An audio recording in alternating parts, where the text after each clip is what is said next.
Hey everyone, it's Kenton Becker, American Pacific Mortgage. This week's video, I want to talk about starting the new year debt-free. So for some of you, you may have come out of 2021 with a little bit more debt than you want to see. Maybe you have that auto loan still that you're paying on.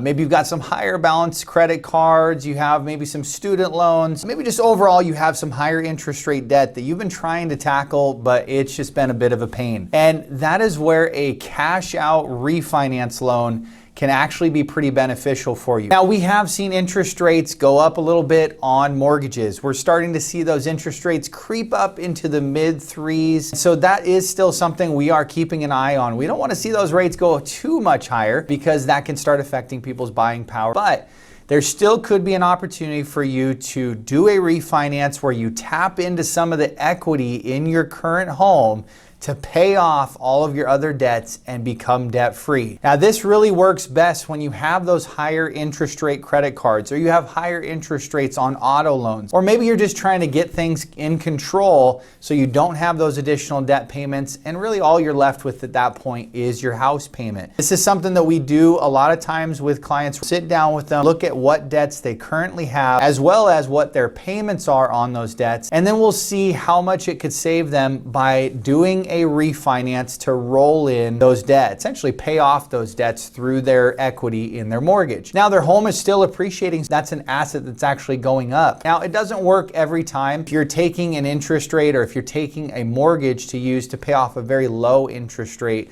credit card or auto loan, maybe it doesn't make sense. You also have to factor in closing costs involved with doing a refinance. Where I've seen this become really powerful is if we're not only able to lower the interest rate on their mortgage, maybe your current interest rate is at the upper threes or 4% or higher. So not only are you able to lower your interest rate on a new loan, but you're also able to wrap in those debts as well. Maybe a higher balance credit card, an auto loan, and that's where we can see savings start to creep up to $700, $800, maybe even $1,000 per month or more that client is saving after the refinance. And that can make a lot of sense. If you want me to run some scenarios for you, if you think that your interest rate on your current mortgage is a little high and you have some debts that you maybe want to pay off through a refinance, and I can run some scenarios, see if it makes sense. If it doesn't, I'll be honest with you. And if it does, I'll show you exactly how much you can actually save through refinancing. Thanks so much for joining me on this weekly tip.